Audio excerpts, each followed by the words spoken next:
You're watching Stock Watch this week. I'm your host, Zinathi Guma, and joining me for some stock-related analysis is Andrew Padoa from Sasfin Wealth. Thank you so much for your time, Andrew. I'm seeing how the JSE has really traded this week, also the Rand. Are investors still on edge in terms of going into risk assets like the Rand and I guess South African equities? Well, firstly, thanks so much for having me on the show, Zanati. I think there's just a lot of volatility going on. We've seen, Trump's in, and it's what happens now. Markets were surprisingly quiet last week, given, we saw that he had won, but things changed quite quickly this week, and I was quite surprised with how quickly the Rand weakened. 18.20, 18.30 in a matter of a couple of days. Trump is back. I think we can expect a lot of volatility in global markets, but as well as in emerging market currencies like the Rand.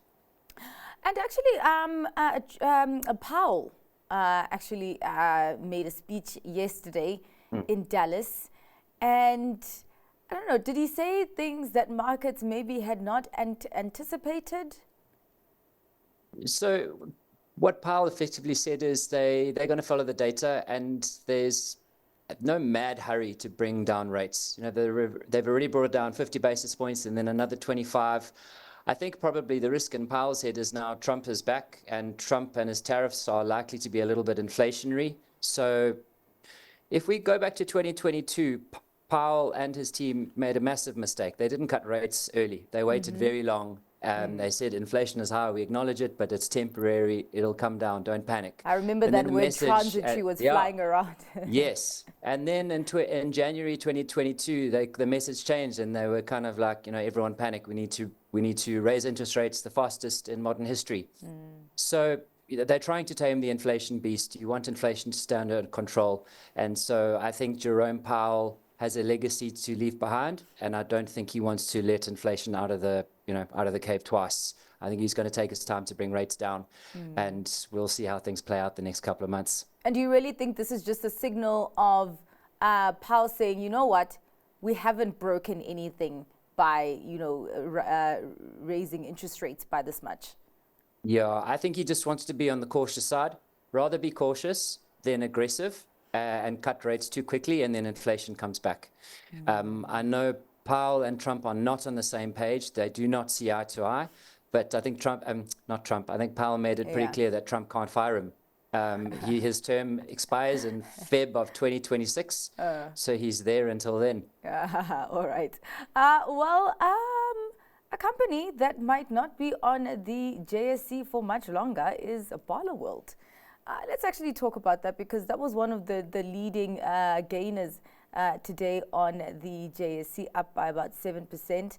Of course, it's coming. There's been this cautionary announcement for a long time, for months, and they released a further one with actually the details that we've all been waiting for, that there are negotiations with a consortium that wants to buy out the company, even though there isn't really a firm intention at this point. Just talk to me about that and how investors have received that. So I think the first thing we saw this morning was a kind of a financial update from Barloworld, where everything didn't look so great. Everything was kind of down, earnings down, revenue, etc. And then before the market opened, we had the next set of announcements, which was that there's a potential buyout from a consortium. It didn't mention kind of what the price would be. But I think obviously investors are feeling quite optimistic about that, and where they think this kind of offer may be at, and therefore we're seeing the price of Barloworld up today. So it looks like in a couple of months' time, if this all goes through, Barloworld will be delisted.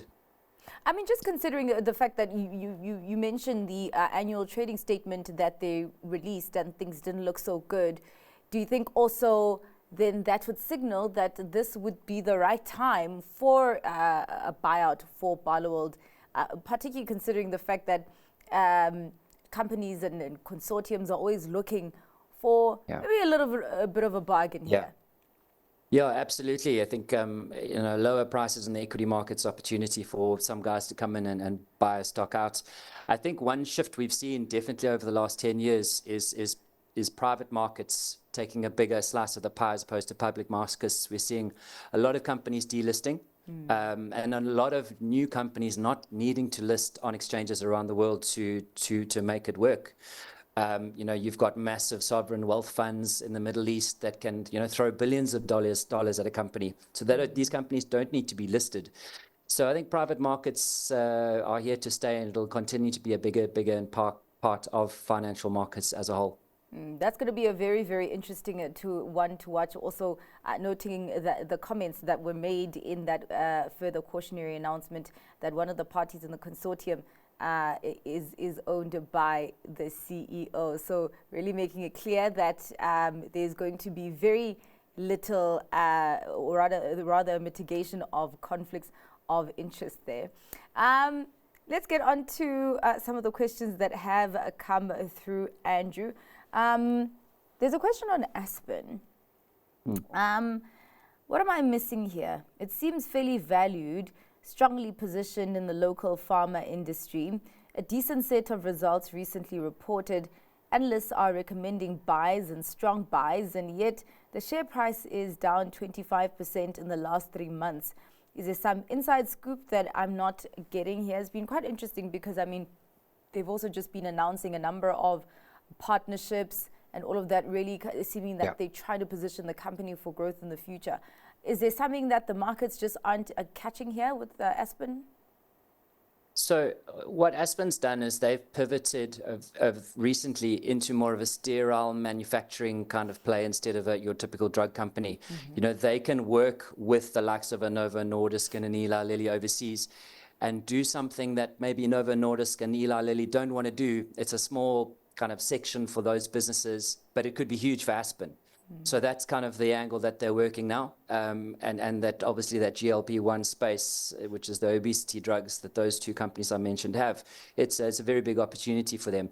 But I think why the share price has been under pressure is it's going to take some time for all this to kind of play itself out, and maybe investors are a little bit short-term orientated, don't have the patience. So my understanding is everything's kind of going as planned. Maybe it's taking a little bit longer than expected, but it's going to take time. Maybe this is more of an 18th month kind of situation where they'll then get into fifth gear. So and it's on a PE of 12, which I don't think is excessive at all. So my message to investors would be to hang tight and be patient. Yeah, all right. One sector that investors had been buying into for, I guess, for a number of years now is the banking sector. Just considering the fact that, I mean, we were in this interest rate cutting cycle now, but maybe looking at the fact that they won't be so aggressive to cut interest rates. How are you looking at banks here and their growth prospects going forward? Sure. I think South African banks are looking quite interesting at the moment. Their valuations, you know, if we just start with valuations, they look fair, they look reasonable. If I can give the example of FirstRand, so FirstRand's on a PE of 11 at the moment. If we go a couple of years back to Ramaphoria, FirstRand was on a PE of over 16 times. So, and Standard Bank's on 9 now, it was on 14 back then at Ramaphoria. So despite the kind of optimism with GNU, I don't think it's reflecting in the valuations of the banks. If I look at the retailers, which will also be beneficiaries if things come right in South Africa, Mr. Price has re-rated from a PE of under 10 to now 20. So I think the banks are looking attractive, their valuations are reasonable. Yes, interest rates are coming down, but we should see some economic pickup, which will be positive for the banks. And they've also got really great dividends. You know, FirstRand's I think it's on a forward dividend of 6%. So you only need, you know, an earnings growth of 5-6%, and you've got a double-digit return. I mean, there's always what's interesting for me. You know, people will pick you know, different banks there, particularly when you look at the four: FirstRand, Absa, Nedbank, and Standard Bank. And on the higher end of that spectrum, some people would say, you know, we understand that Standard Bank and FirstRand are high quality, but at the same time, the valuations don't look as cheap as Nedbank and Standard Bank, and so a lot would go into the ones that look like have more upside. How would you be looking at this decision? Sure. So maybe Capitec's the anomaly, so we can just park that one for now. But if we look at Nedbank and Absa, their returns on equity have been lower than Standard Bank and FirstRand over the last, let's call it 10 years. Yeah. And I think that's the reason why their share prices have lagged a bit. So I think it's earnings growth. It's a return on equity story for the banks. If you can buy them at reasonable valuations, you should do fine. Yeah. And with Capitec, because I mean, we have seen there's very, very significant evidence of growth there. Of course, one that is seen as expensive, but I mean, is this not the price that you have to pay for high quality growth? Yes, so this is the one that's making me turn grey quite quickly. You know, the valuations are, you know, it's more than double the other banks. But Capitec has been it's been like this for ages. You know, they've been very, very expensively valued in comparison to the other banks, but they still deliver, and the share price, you know, shareholders are being rewarded. So, you know, hats off to Capitec for what they've managed to execute the last 10 years. It's really impressive. All right. Well, let's get into a very interesting question here, and it is on Sibanye. It says, JP Morgan are not idiots. Why are they buying more and more Sibanye? Maybe they know something that the expert analysts who continually classify Sibanye as a hard sell don't.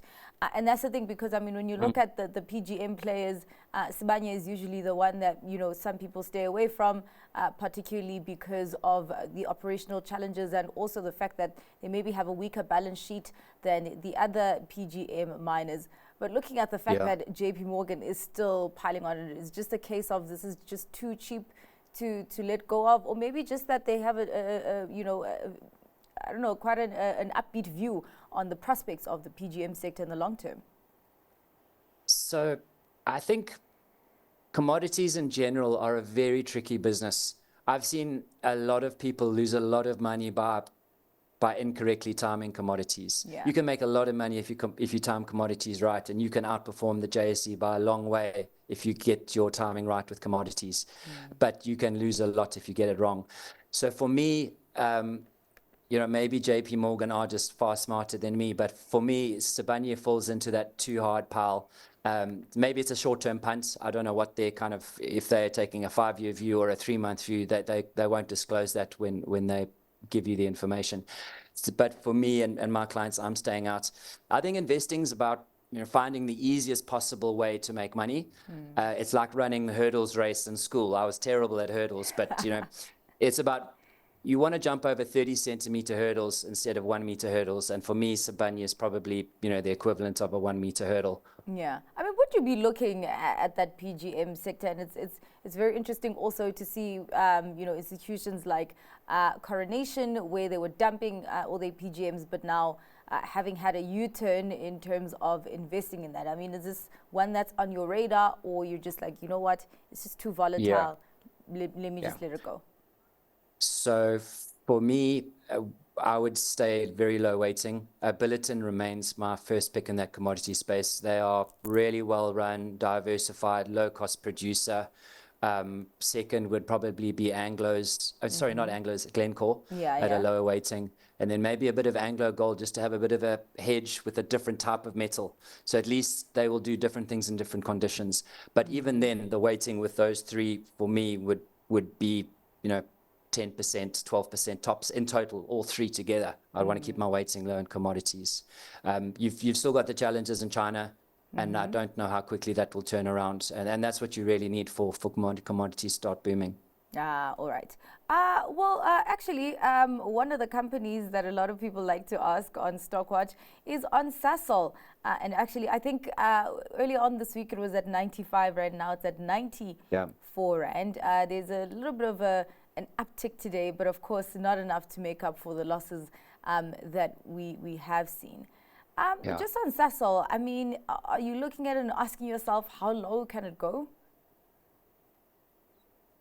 So I remember in COVID, and it was, March 2020, and the message was Sasol's either going to zero or it's going to $200. And we were wrong. It went to 400 Rand. you know, when kind of Russia-Ukraine happened. It peaked at over 400, and we're now at under 100. It's similar to Sibanye, where it's just extremely volatile, and again, it just points to the nature of commodities. But in Sasol's case, you've got high debt levels, you've got significant capex requirements, the volatility of commodities, environmental regulations, so that they're obviously facing big pressure to reduce their carbon emissions. They've got operational challenges as well. So I'm not buying Sasol, I'm not buying Sibanye. Again, like with Sibanye, I think that falls into that 1 meter hurdle race, which I'd like to avoid. All right, so well, let us get to your stock pick for today, Andrew. What are you choosing? Sure. So my stock pick today is TransDigm. TransDigm's a holding company.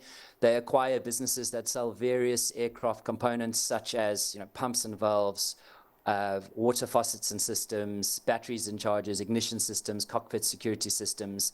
They have a monopoly on most of the products that they sell, and the aerospace industry is highly regulated, so there's very little competition, and barriers to entry are extremely high. So love TransDigm, beautifully designed business, and excuse the pun, but we see a long runway ahead for them. All right. Well, thank you so much for your time and for your analysis today, Andrew. Much appreciated. That was Sasfin Wealth's Andrew Padoa. And that's all we have time for this evening. We'll be back next week, Monday at 6:30. So be sure to send through your stock-related questions on email at stockwatch@bdtv.co.za or via SMS on 41392. For now, we bring you more business analysis right after the break, so stay watching.